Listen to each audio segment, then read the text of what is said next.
Halo guys, ini adalah video part 2. Kalau lu belum nonton part 1, gue saranin untuk lu cek video yang gue upload sebelumnya. Tapi kalau udah, silakan menikmati.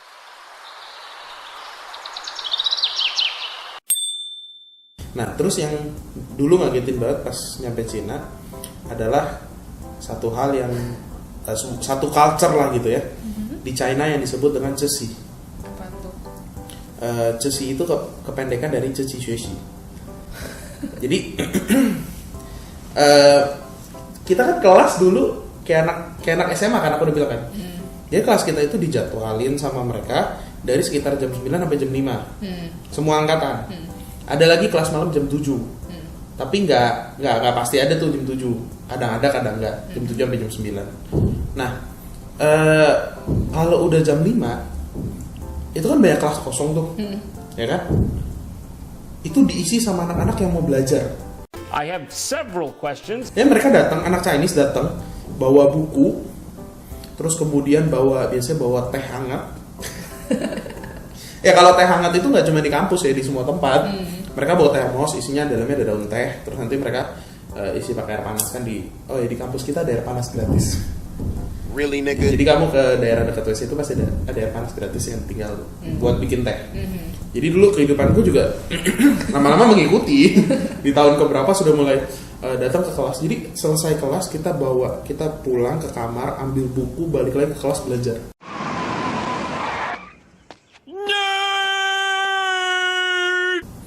Jam 10 diusir. Oke. Jam 10 apa jam 11 gitu lupa. Kamu belajar juga? Kalau aku cuma datang ketika mendekati ujian. Tapi ada orang-orang yang datang itu dari awal. Rajin banget. Dari awal semester tuh udah kerjanya di kelas tulis itu gila sih bener. Niat banget loh. Nah itu sesuatu yang nggak mungkin ada di kampus kamu tuh nggak mungkin ada. Enggak sih. Soalnya enggak bentuk asrama juga kan. Iya, tapi maksudnya nggak ada yang pinjem kelas untuk belajar kan?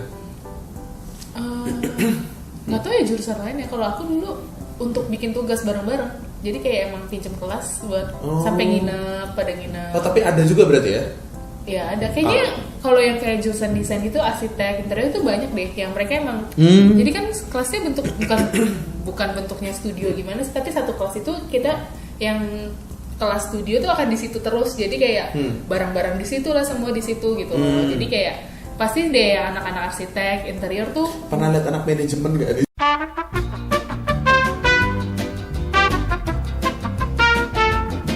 Enggak lah. Enggak, soalnya kalau aku ngelihatnya ya, terakhir sih di Cina juga udah mulai sama.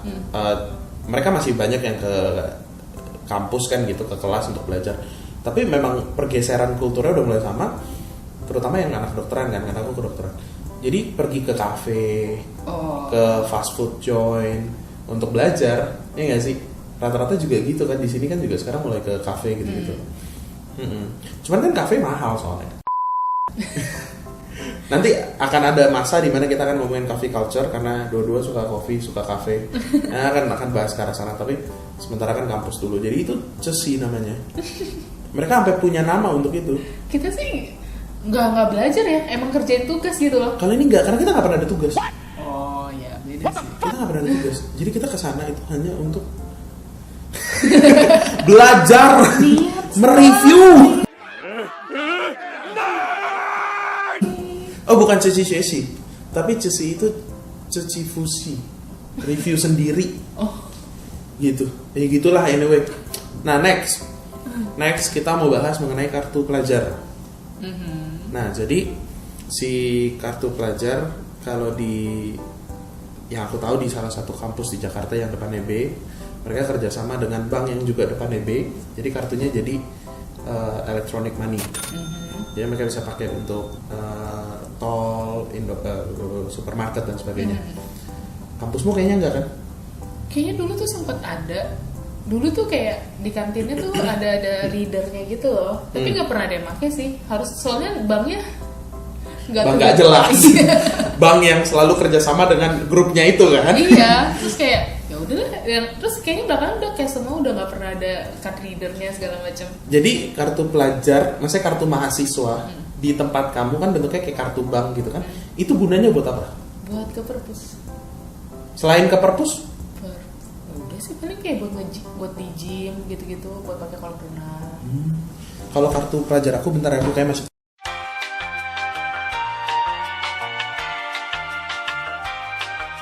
Jadi kalau kartu pelajar di tempat aku, ya, itu ada dua jenis kartu pelajar.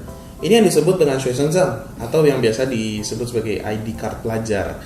Ini isinya cuma menerangkan namanya siapa, data pribadi lah, jurusan apa dari sekolah mana. Gunanya cuma dua. Yang pertama adalah dapat diskon di tempat wisata. Oke. Jadi kalau di Jakarta tuh misalnya kayak kamu mau ke Monas, mau ke Ragunan kan bayar biaya masuk kan. Pakai ini 50% off. Selama ininya aktif. Jadi di sini ada tulisannya. Aku punya aktif sampai nggak ditulis aktif sampai kapan nih? Bisa Harusnya ada di dipakai sini. dong. Probably tapi nggak bisa, di sininya udah habis. Ini kan terakhir aku bayar 2017. Oh. Sekaligus juga untuk penanda, nggak kelihatan nih di kamera. Ini ya penanda kamu udah bayar uang sekolah apa belum? Nanti dicap. Oh, oke. Walaupun ada sistem informasinya juga. Kegunaan kedua adalah untuk tiket kereta 50%. Jadi khusus untuk anak Chinese, kita nggak bisa, kita foreigner nggak bisa. Tapi kalau anak Chinese, di belakang sini akan ada tulisan, kamu sekolah di mana, terus kemudian asal daerahmu dari mana. Setiap kali kamu mau bolak-balik saat Chinese New Year, kamu dapat potongan 50% untuk tiket kereta. Oh, menarik. Iya, jadi untuk mendukung kultur mudik kan, supaya mereka ketemu dengan orang tua mereka lagi. Jadi itu kegunaan ini cuma itu doang. Biayanya 20.000 ini. Satu lagi adalah kita punya ini. Ini lebih ke arah kartu makan sebetulnya. Jadi kalau buat di kantin, mereka kan nggak terima cash. Semuanya pakai ini. Jadi ini kita top up. Sekaligus juga untuk ke perpus. Perpus mesti pakai ini. Masuk asrama sebenarnya perlu, tapi asrama foreigner kan tidak pernah terkunci dengan baik. Kalau kita sebenarnya ada dua kartu pelajar ya, dan memang ada benefitnya. Kalau nggak salah kartu mahasiswa kamu juga, khusus yang di tempat kamu ya, itu kan bisa dipakai untuk diskon di beberapa tempat kan, kayak di hotel yang satu grup dengan mereka. Kayaknya bisa deh. Yang kartu alumni bisa sih. Kartu alumni bisa ya? Tapi nggak pernah dipakai. Soalnya kartu S2 aku kalau nggak salah bisa. Tapi nggak pernah dipakai juga ya. Dulu tuh ini pas aku masuk tuh, yang kafe-kafe di seberang itu masih kasih diskon untuk anak-anak tahun pertama. Oh. Tapi sekarang udah enggak deh kayaknya. Karena rugi. Nggak tahu. Maksudnya kayak anak-anak yang maba-maba gitu, kasih tunjuk kartu pelajar kita dapat diskon gitu loh. Untuk setahun ya, setahun pertama deh. Nice. Tapi sekarang kayaknya udah nggak ada deh itu. Nice. Itu lucu sih. Iya itu menarik sih.